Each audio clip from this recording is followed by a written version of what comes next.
दर्जापासून माधव गडकरी, गोविंद करमळकर कधी नव्हे ते, हे सगळे मोठमोठे संपादक रस्त्यावर उतरले होते आणि आम्ही छोटे छोटे पत्रकार, कारण 44 सालाची वय काय असणार तुम्ही बघू शकता, इतकी वर्ष झालेली.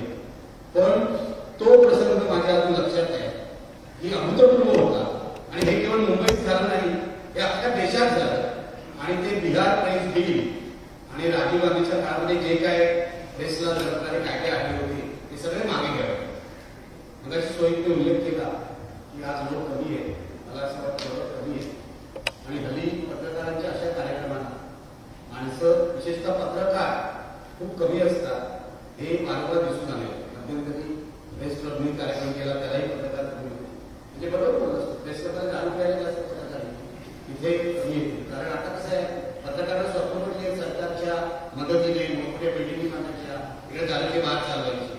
मला एवढंच त्या लोकांना सांगायचं ही पत्रकारिता नाही.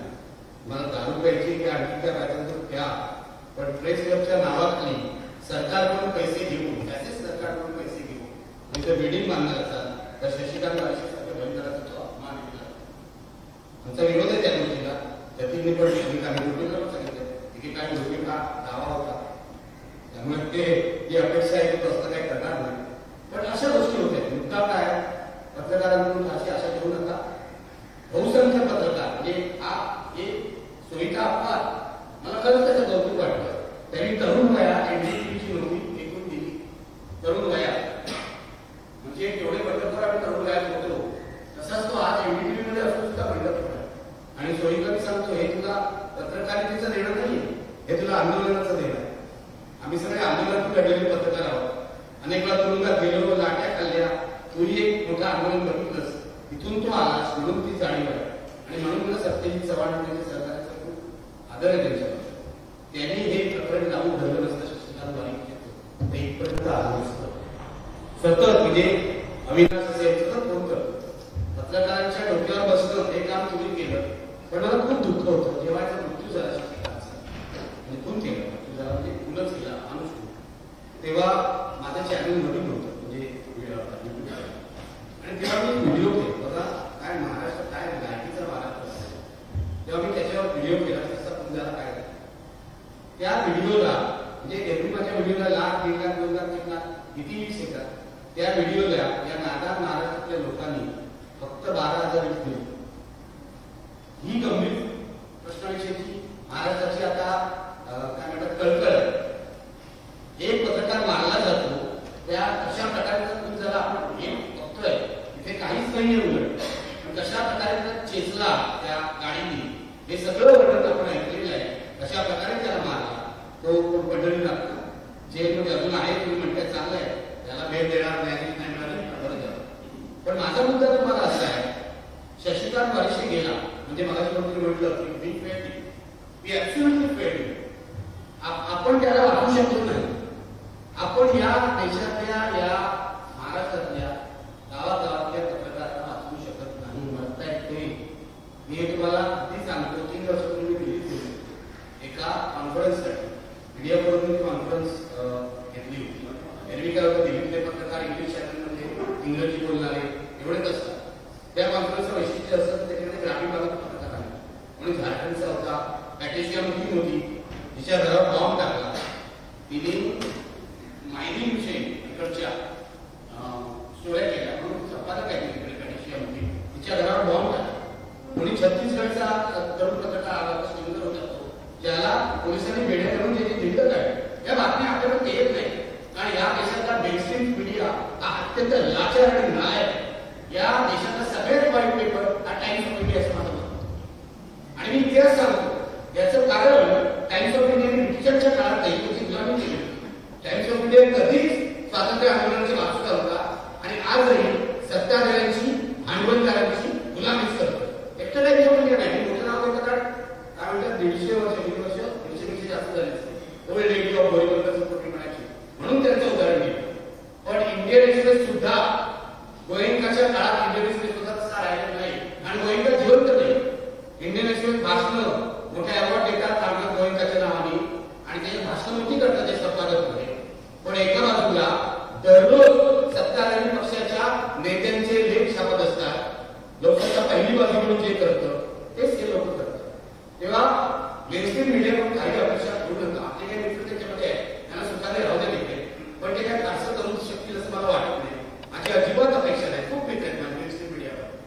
ते आतल्या ज्या गोष्टी सांगतात ना त्यांच्या किळसवाडे आहे.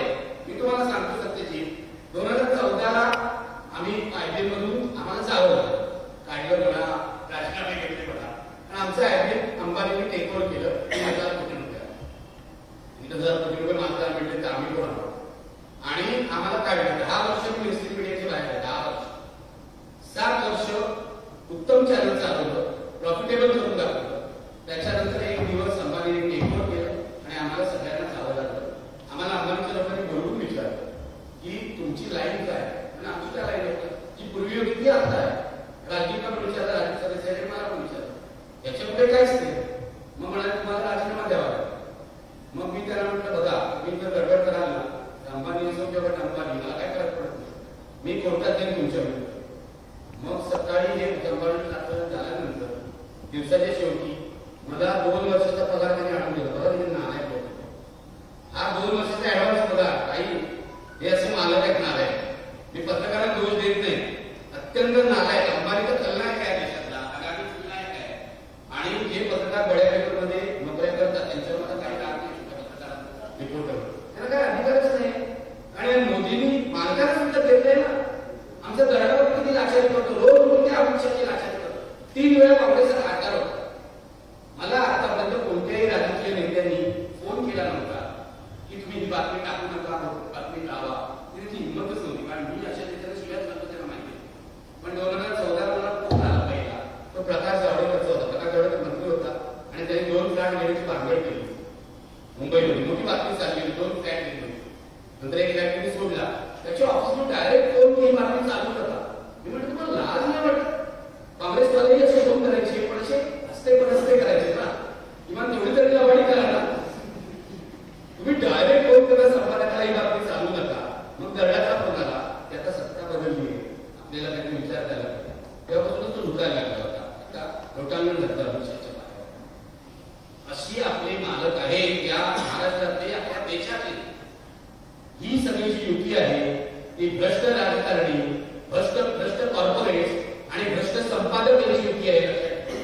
रिपोर्टर्स याच्यामध्ये काही श्रेय नाही त्याला, एकच श्रेय आहे त्याला की पूर्वी त्याला पाठवून द्यायचे. हे पण आपण बोलायला पाहिजे संघटनांनी, सर्व संघटनांनी. हे महाराष्ट्रातले बहुसंख्य रिपोर्टर्स हे भ्रष्ट आहेत, पाकिटं घेतात. मी जिल्ह्याच्या ठिकाणी जातो, छोट्या छोट्या संघटनांच्या कार्यक्रमाला, सर 25-30 पाकिटं तयार करतो कार्यकर्ते. आणि हे सत्य आहे. आमच्या संघटना या भ्रष्टाचाराविषयी बोलत नाही. या लोकांची नावं घेऊन बोलायला पाहिजे. देवेंद्र फडणवीस मुख्यमंत्री होते या काळामध्ये लष्करी रेव्हेन्यू तयार झाला होता.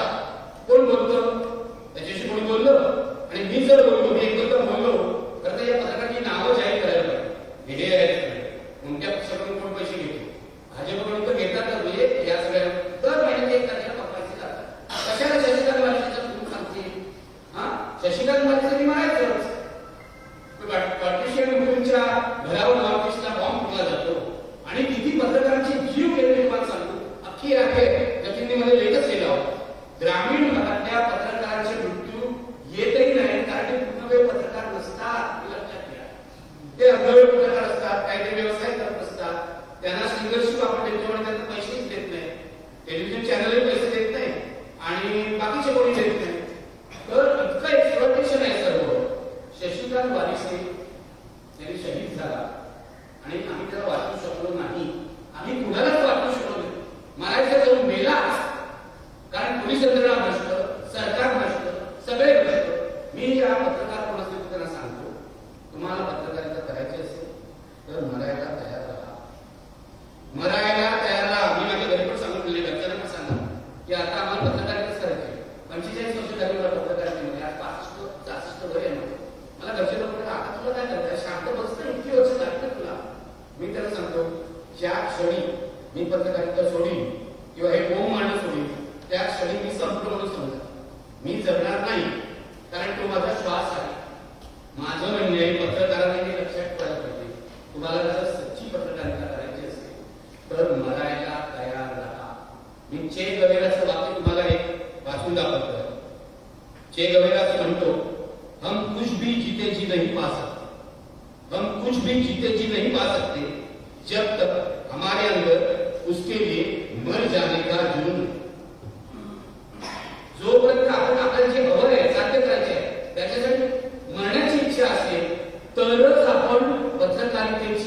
उज्ज्वलची परंपरा आहे एवढीसाठी उज्ज्वल परंपरा महाराष्ट्राची आहे तर देशाची आहे. चांगले पत्रकार झाले, वाईट पत्रकार जास्त ती गोष्ट त्या काळात येते हिक्स काय ते पहिलं जे होतं जीडी हिक्स ते सुद्धा तो ब्लॅकमेलिंगच करायचा.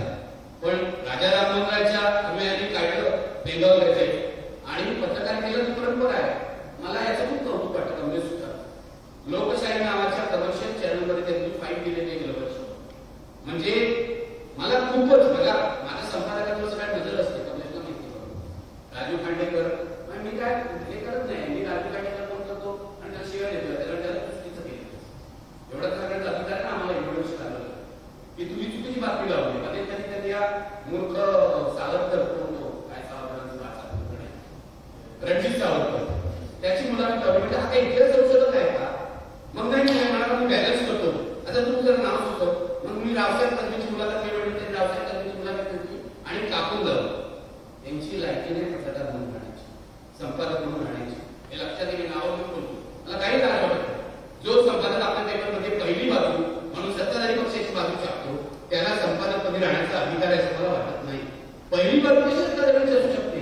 तुम्ही दुसरी बाजू द्यायची छापा, त्यांचं उत्तर छापा. आहे काय मी चालवलंय काय गंडवतंय का लोकांना? मी तर लोकांना सांगतो रवीश कुमारने पण सांगितलेलं आहे सत्ताधाऱ्यांची गुलामी करणाऱ्या पत्रकारांवर वृत्तपत्रांवर बहिष्कार टाका. सत्ताधाऱ्यांची गुलामी करणाऱ्या चॅनल्सवर बहिष्कार टाका. मी गेले अनेक वर्ष चॅनल बघितलेलं नाही. मला खोटं वाटतं. मी चॅनलमध्ये काम करत असून सुद्धा आमच्या घरात टीव्ही बंद पडलेला आहे, बंद झालेला आहे.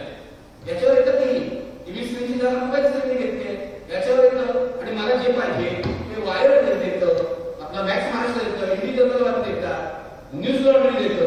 कशाला पाहिजे पालन आणि हळूहळू हे सगळं याचं बंद सोडणार आहे. कारण हळूहळू लोक डिजिटलवरच जाणार आहे आणि हे सगळं पेपर घरात येणार रोज सकाळी आणि गर्दीच असणं हे बंद झालेलं आहे, बंद होणार आहे. यासाठी या सगळ्या वृत्तपत्रांची रद्दीच झालेली आहे. दुसरं काही झालेलं नाही. टाइम्स ऑफ इंडियामध्ये बातम्यांची बॉम्बे टाइम्सच वाचायची असतो असं मला वाटतं. ही अवस्था आहे ते पत्रकारितेची. मुद्दा हा आहे की शशिकांत वारसेसारखा माणूस जातो त्यानंतर आपण जे फॉलोअप केला तो फॉलोअप झाला बरोबर त्या माणसाला अटक झाली. माझं दुःख हे आहे की मास्टर माइंड कुठे सापडला? जसा दाभोळकरांचा मास्टर माइंड नाही सापडला, पानसरेंचा नाही सापडला, गौरी लंकेशचा नाही सापडला, तलबुर्गीचा नाही सापडला, तसं वारसेचा मास्टर माइंड कोण आहे आपल्याला माहिती आहे सगळ्यांना. सत्यजित 100% माहिती आहे. हा उदय सामंत उदय सामंत काही लाख 25 लाख रुपये दिले बरोबर आहे ना त्याच्या घरच्याला काय उपकार केले तर त्याच्यावर. उदय सामंतचा भाऊ त्याचं नाव मी विसरलो, मला मागे सांगितलं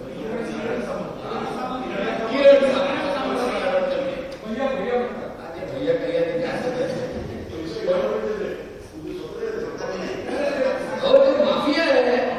किती वृत्तपत्र छापला या महानगरी टाइम्सने छापलेलं आहे. यांचं बघू तर मला माहिती यांचा मालक कोण आहे का? त्यांचं अभिनंदन करायला पाहिजे. मी त्यांना भेटलो नाही पण त्याचं खरंच अभिनंदन करायला पाहिजे आणि त्यांना सांगायला पाहिजे तुम्ही जीवावरचा धोका पत्करून हे सगळं छापलेलं आहे. मला खरंच त्यांचं कौतुक वाटतं. शशिकांत वारसेचे सगळ्या स्टोऱ्या त्याच्या मी वाचलेल्या आहेत. कारण सत्यजितने किंवा ही आपली संघटना जी आहे संघटना त्यांच्या फेसबुक पेजवर बहुतेक टाकलेले आहे. पण माझं म्हणजे मास्टर माइंड घेऊन आहे हा प्रश्न का केला ते महाराष्ट्राचा पेपर. शशिकांत वारसे गेला, उदय सामंत आहे ते किरण सामंत आहे ते आणखी कोणी मला माहित नाही.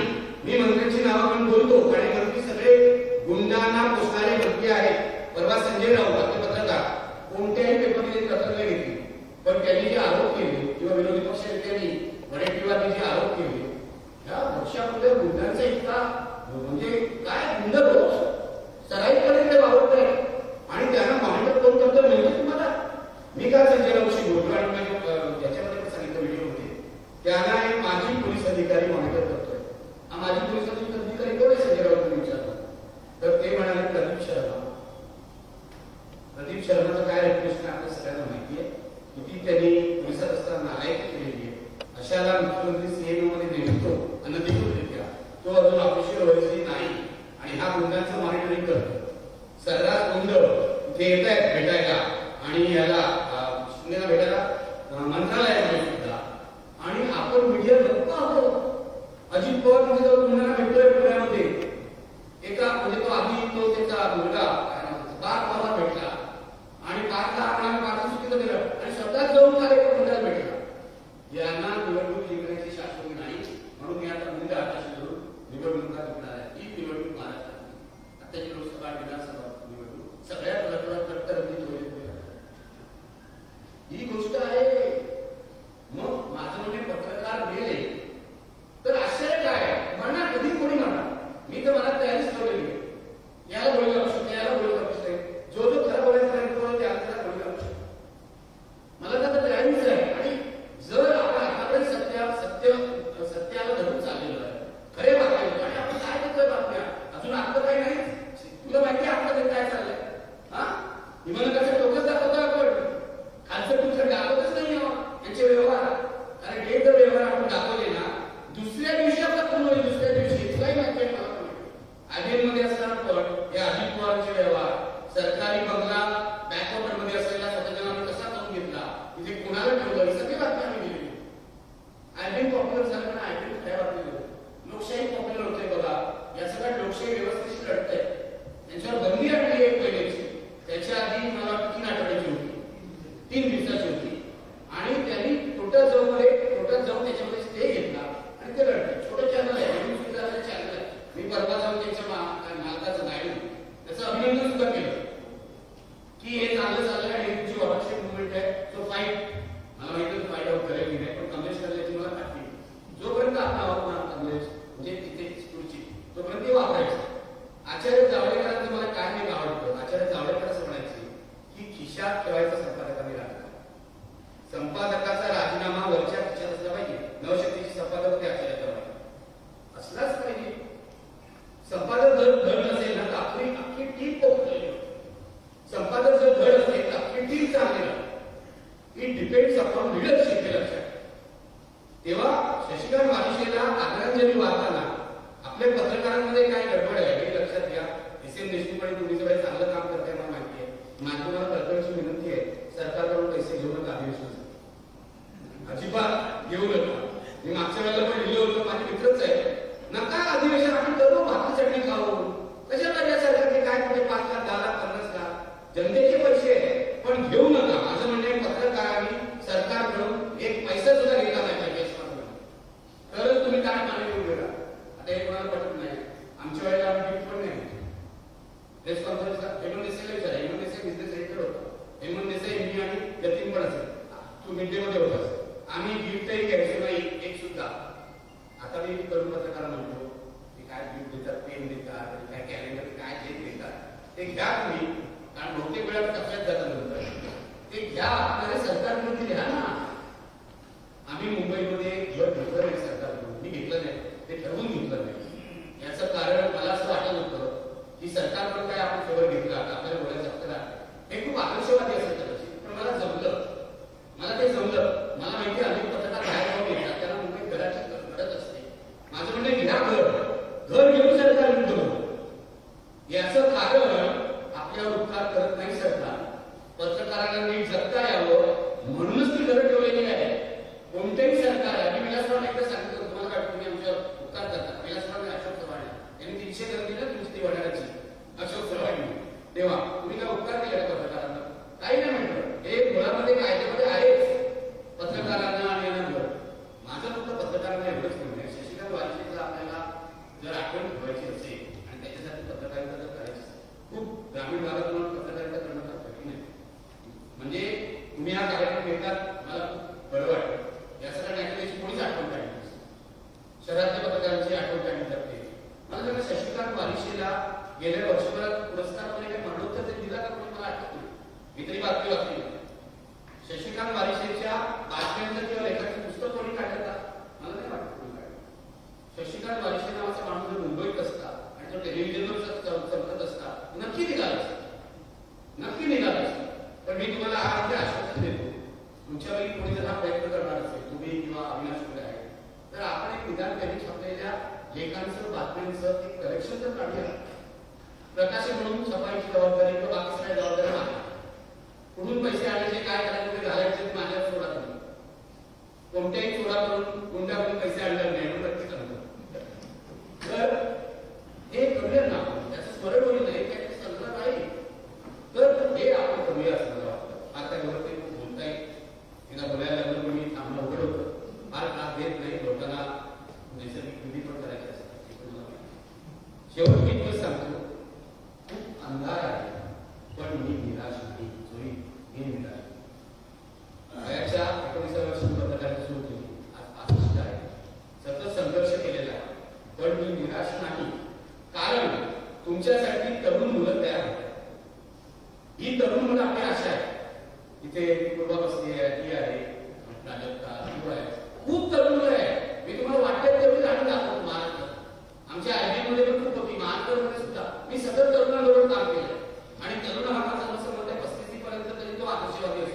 पुढे काय होईल नाही.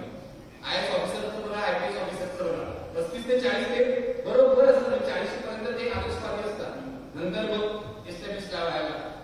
तर मला ही आशा आहे की तू ज्या प्रकारे एडीपीच्या नोकरीवर लाट मारलीस आणि आता तुझं YouTube चॅनल आहे, मिळतील पैसे कमी, पण पैसे जास्त मिळणं ही काही गरज नाही आहे ना.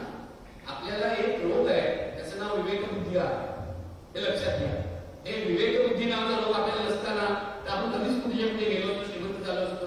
मग काही मुंबईच्या संपादकाचे जसे टेरेस फ्लॅट आहे तसे टेरेस फ्लॅट पण आपले झाले. काही नावं घेत नाही, पण सांगतोय मी, म्हणजे तुम्ही एकाच वेळेला संपादक म्हणून काम करता आणि एका बाजूला PR एजन्सीचे कन्सल्टंट म्हणून काम करता आणि दुसऱ्या वेळेला खासदार पण असता. अरे दादा, लाज तरी बाळगा थोडीशी. असे पत्रकारिता आहे आणि टेलिव्हिजनवर येताना पत्रकार म्हणून लावणार. मी एकदा विचारलं होतं, नक्की तुमचा रोल काय? पत्रकार आहे, PR आहात की काय आणखी कोणी आहात, हे जरा सांगा. पण मला नंतर कळलं की हे जे निवृत्त खासदार असतात, माजी खासदार, यांनाच हे कामं मिळतात, तेच PR एजन्सीमध्ये दुसरं म्हणून काम करतात. बघा पत्रकारांचं संपादकांचं कसं अधपतन झालेलं आहे. आणि मी तुम्हाला सांगतो, महाराष्ट्रातल्या काही अपवाद सोडले काँग्रेससाठी, तर अशा संपादकांकडून आमचा एक संजय आवटे, डॉक्युमेंटमध्ये किती न्यूज पेपर मला माहिती नाही, पण तो करतो काय आता म्हणजे जितके दिवस आहे तितके दिवस करा, या भांडूया, लढूया, संघर्ष करूया, लढेंगे तो जिते. मला आशावादी आहे, मी खूप मुलं पालिकेमध्ये खूप मुलं काम करतात, जे हिंदी जर्नलला खूप मुलं काम करतात, मॅथ्स महाराष्ट्राचे ग्रामीण भागातली बहुजन समाजातली मुलं रवी आंबेडकरांनी एकत्र केलेली आहे आणि जवळजवळ 16 पासून मी त्यांच्या बरोबर आहे. 3 वर्ष त्यांचे मी व्हिडिओ बनवत होतो. याचं कारण एक संस्था आहे. मी तुम्हाला ही गोष्ट महत्वाची सांगतो, लक्षात घ्या. तिचं नाव आहे independent media foundation. Independent media foundation लक्षात ठेवा. ही संस्था अझीम प्रेमजींनी स्थापन केली. या संस्थेचे एकेकाळी अध्यक्ष राम गोळा होते, रामचंद्र गोळा. त्याच्यावर अहमद मालेकर सुद्धा संचालक होते. त्याच्यानंतर ते कर्वे जे होते ते शेअर होते, तेही होते. आणि केन नैनन तो आता अध्यक्ष आहे. आणि ही संस्था जे नवे प्रयोग सादर ऑल्टरनेट मीडिया, त्यांना 3 वर्ष ग्रँट देते. 3 वर्ष मॅक्स महाराष्ट्राला त्यांनी दिली. पहिल्या वर्षी 60%, दुसऱ्या वर्षी 40%, दुसऱ्या वर्षी 40%, तिसऱ्या वर्षी 30%. उरलेले पैसे तुम्ही जमा करायचे. वायाला त्यांनी दिली आणि अख्ख्या देशामध्ये ऑल्टरनेट मीडियाची 18 ते 20 प्रयोग चाललेले आहेत. साधनाला त्यांनी दिली. तर मला एवढं सांगायचं आहे, हे आमच्याकडे जेव्हा येतात टेक्नॉलॉजीवाले आणि आम्हाला विचारतात की महाराष्ट्रात कोणी चांगले लोक आहेत का ज्यांना आम्ही देऊ शकतो, तर आम्ही नावं सुचवतो. पण दुर्दैवाची परिस्थिती अशी की महाराष्ट्रात जास्त नाहीच आहे. गुजरातमध्ये पण त्यांनी विचारलं, तुम्हाला गुजरातमध्ये माहिती आहे, गुजरातमध्ये पण जास्त ऑल्टरनेट मीडियावाले माहितीच आहे. कोणाला पैसे द्यायचे? हे अझीम प्रेमजींनी 120 कोटी रुपये जमा केले. लक्षात घ्या. अझीम प्रेमजीला शक्य आहे, किरण शॉ बुजुर्ग त्यांना काय अशक्य आहे. 25 कोटी रुपये त्यांना काय अशक्य नाही. सगळे कॉर्पोरेट्स आहेत. आमिर खाननी पैसे टाकले, 120 कोटी रुपये जमा केले. आणि हे पैसे, या पैशावर जे व्याज येतो, साधारण 9-10% व्याज येतं, ते देतात. बिहारमध्ये आणि आंध्र प्रदेशात मुलींनी, म्हणजे ग्रामीण भागातल्या मुलींनी चॅनल्स चालवले, वेब पोर्टल्स चालवले. मुद्दा हा आहे की शशिकांत वालिशे असे जे पत्रकार आहेत ते लढता शहीद झाले. यांच्या स्मरणार्थ आपण असं काही करू शकतो त्याचा विचार करा.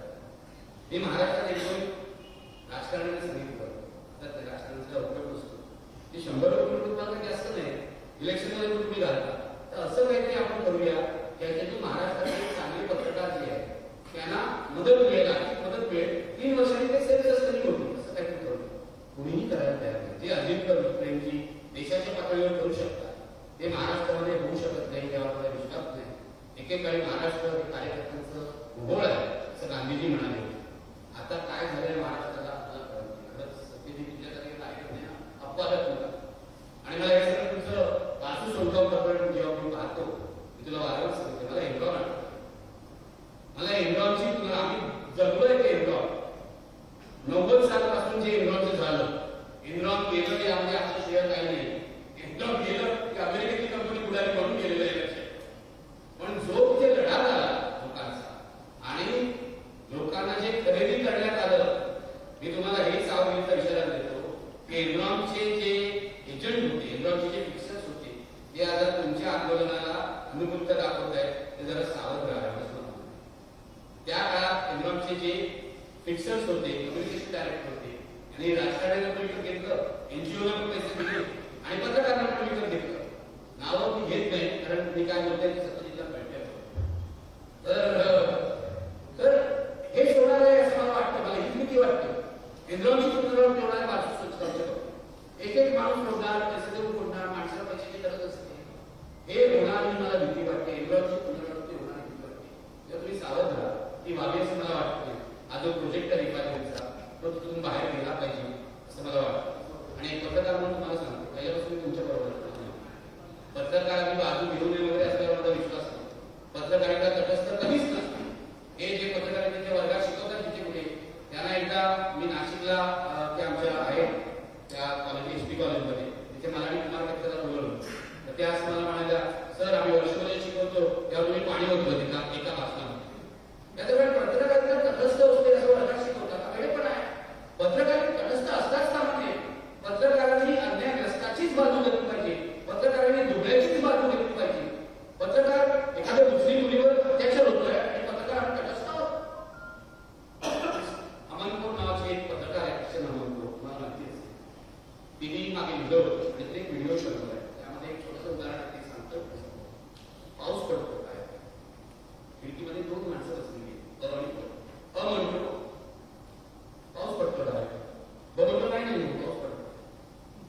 किशन अमनपूर असं म्हणते, पत्रकारांना आपलं काम करा. नुसत्या दोघांची बाईट घेणं काम नाहीये जे आता तुम्ही मिळेल. पत्रकारांना आपलं काम आहे बाहेर जायचं, खरोखर पाऊस पडतोय की नाही हे कन्फर्म करायचं आणि मग बातमी द्यायची. हे लक्षात घ्या. हा पत्रकाराचा रोल आहे सत्य शोधनाचा. तो सत्य शोधनाचा रोल शशिकांत करत होता म्हणून तो मारला. आपण हा रोल करणार आहोत की नाही हा प्रश्न आपलं आयुष्य पडायला लावतो. आणि मी एक सत्य बोलतोय आणि मी कळकळीने बोलतोय. जर मला माहिती आहे घरच्याला किती त्रास होतो, मला माहिती आहे घरच्यांना किती त्रास होतो. इतकी वर्ष त्यांनी त्रास सहन केलेला आहे. सत्य त्यांना वाटतं की नाही हे सगळं सांगायला पाहिजे. पण पत्रकारिता हे माझ्या दृष्टीने एक व्रत आहे. शशिकांत वारिशीच्या दृष्टीने सुद्धा ते व्रत होतं. पहिल्यांदा तुमचं चारित्र्य हरवलं नव्हतं आणि नंतर तुमचं आयुष्य हरवलं पाहिजे. पहिल्यांदा कॅरेक्टर असॅसिनेशन आणि नंतर असॅसिनेशन हेच झालं. असं अनेक पत्रकारांच्या बाबतीत महाराष्ट्रात झालेले आहे जे इतिहासामध्ये कुठेतरी गडप झाले. माझं सर्वांना पत्रकारांना सांगणं आहे की शशिकांत वारिशीला आपण आदरांजली करूया आणि स्वतःच्या कामातून त्यांनी जे काम केलं ते काम जर आपल्याला खरंच बरं वाटत असेल स्वतःच्या कामातून तसंच काम करून आपण नवीन पिढीपुढे त्याचे आकर्षित होईल.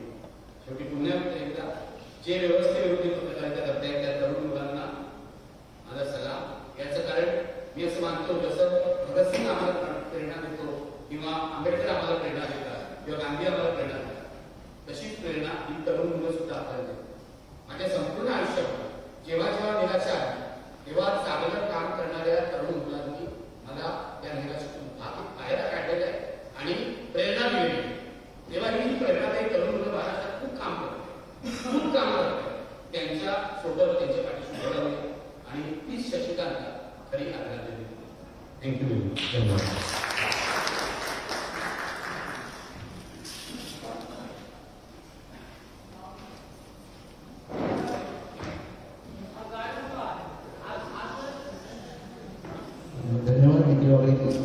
मी अविनाशला विनंती करतो, अविनाश असेल तर एक औपचारिक आहे आभाराची, नाव घ्यायची गरज नाही पण तो कोणीतरी केलं पाहिजे.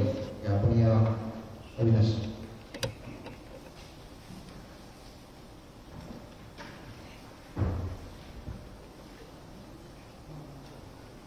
शशिकांत वारिशे यांच्या स्मृतींना वंदन करून आज आपण जो काही त्यांच्या स्मृतींना वंदन करायचा जो कार्यक्रम केला, जो आयोजित केला आणि तुम्ही सर्वजण आला त्या सर्वांचे मी आभार मानतो.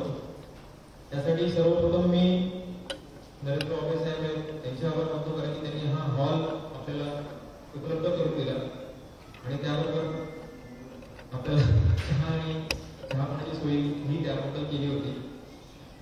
तर हे जे सर्व आज जे सर्व लोक आले होते, आज सर्व जे पत्रकार आले, ज्येष्ठ पत्रकार आहेत, तरुण आहेत, पत्रकार आणि जसं सोयी तुम्हाला कळलं की हे सर्व सगळीकडे तेच दिसतात आणि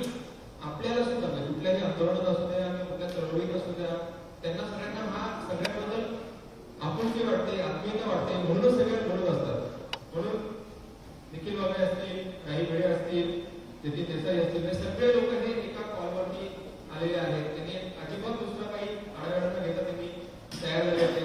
अलका उत्तर असतील, रश्मी पुराणिक आहेत, सोहित मिश्रा आहेत, प्राजक्ता आहे, तर आणि बाकीचे अजून सगळे मंडळी आले आहेत. म्हणजे वसंत देशमुख आहेत, नाईक सर आहेत, तर प्रवीण कुला आहेत. हे सगळे लोक केवळ त्यांना पत्रकारिता अजूनही टिकवायची आहे. त्यांना शशिकांत वारिशे यांच्याबद्दल अत्यंत गण होती. त्यावेळी सुद्धा गेल्या 1 वर्षापूर्वी सुद्धा त्यांनी हीच गण दाखवली होती आणि ते कुठलीच पुढाकार घेतल्यामुळे त्यांच्या ऍटलिस्ट त्यांच्या घरच्यांना थोडीफार जी सरकारकडून मदत झाली तर यांनी सगळ्यांनी पुढाकार घेतला होता. आणि हे सतत हे पुढे व्हावं आणि आमची हीच इच्छा आहे की रिफायनरी हितून म्हणजे रत्नागिरी सिंधुदुर्ग कुठूनही आपल्या कोकणातून हद्दपार व्हावी हीच कमी तर शशिकांत वारिशे यांना श्रद्धांजली असणार आहे. आणि हे घडावं यासाठीच आपण सतत प्रयत्न करणार आहोतच. आणि आमच्या वतीने आम्ही सांगतो की आमचे पार्सल रिफायनरी संघटनेचे अध्यक्ष श्री विनायक कोळंबकर आणि अमोल गोळे यांचं पण हेच म्हणणं आहे की आम्ही तुम्हाला पत्रकारांना त्रास द्यायला हवा. कारण की ही गोष्ट सांगण्यासाठी बऱ्याच वेळा अनेक ठिकाणी सांगितली जात आहे. आजही मेनस्ट्रीम मीडियाकडून आपले काँग्रेस सुद्धा साहेब आहेत, सतत चालतात ही गोष्ट, सतत त्यांच्या पाठपुरावा त्यांनी ह्या गोष्टीचा केलेलाच आहे. पण बाकीचेही टाकत असतात, ट्विटरवर